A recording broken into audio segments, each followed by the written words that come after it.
Est-ce qu'on peut faire de la bière de gingembre avec seulement 4 ingrédients? Oui, tu auras seulement besoin d'eau, de citron, de sucre et de gingembre.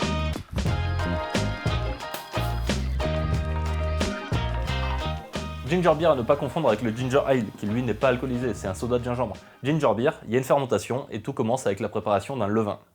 Un levain de gingembre qui, comme son nom l'indique, est préparé à partir de gingembre, 50 grammes que je vais couper grossièrement avec sa peau. Sur la peau du gingembre, il y a des levures, et c'est ces levures qui vont nous permettre de transformer notre boisson en bière. Je mets mon gingembre coupé dans un bocal, et j'aurai plus qu'à me servir de celui-ci tout au long de la préparation de mon levain. T'inquiète, tu vas comprendre. Pour le levain, je prends un autre bocal ou un bol ou ce que tu veux, j'y verse 40 centilitres d'eau, une cuillère à soupe de mon gingembre que j'ai précoupé et une cuillère à soupe de sucre. Tu peux utiliser du sucre blanc ou du sucre complet, c'est comme tu veux. Je mélange pour aider à dissoudre un peu le sucre, je couvre mon bocal avec un tissu tenu par un élastique. L'idée c'est juste de laisser le contenu du bocal respirer, donc tu peux faire ça dans un pot de confiture et juste déposer le couvercle dessus, sans le visser, ça marche aussi. Et je vais garder ça à température ambiante pendant 24 heures. Température ambiante, c'est la température qui fait chez toi, ça peut être entre 18 et 30 degrés, 35 degrés en fonction des saisons. L'essentiel c'est que ce soit pas en dessous de 15 degrés, parce que les levures, ça aime la chaleur. Pendant ces 24 heures, les levures du gingembre vont commencer à se réveiller et à manger le sucre qu'on leur met à disposition. Et en attendant, mon gingembre précoupé, je le mets au frais pour demain. Le lendemain, je rajoute dans mon bocal une cuillère à soupe de gingembre coupé, une cuillère à soupe de sucre, je mélange, je couvre et je vais laisser à température ambiante pendant encore 24 heures. Si t'as déjà fait du pain au levain, tu dois connaître un peu le principe. En gros, on adopte des levures, un peu comme des animaux de compagnie, en leur donnant à manger tous les jours avec du sucre et du gingembre, jusqu'à ce qu'elles soient grandes et assez nombreuses pour transformer notre boisson en ginger beer. Et à ce moment-là, tu le sais quand tu vois apparaître des bulles dans ton levain.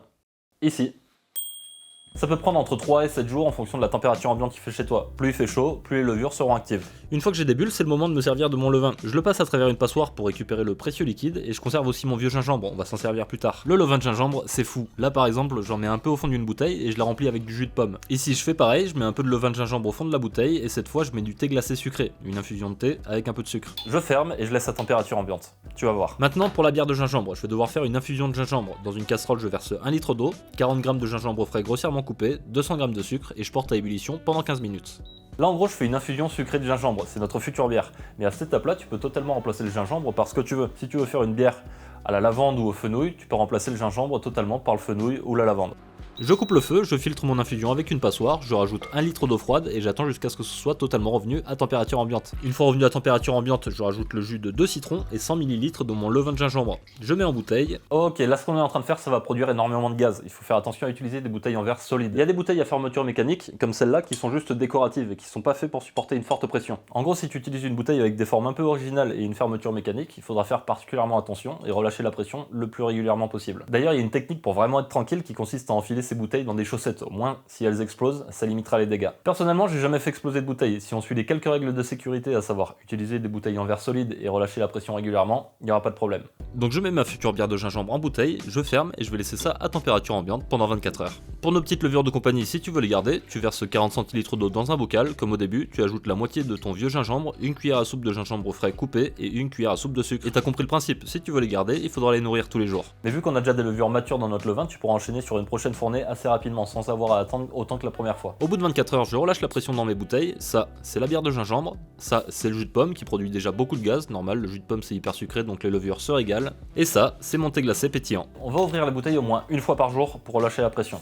Regarde un peu le gaz que ça produit en seulement 24 heures.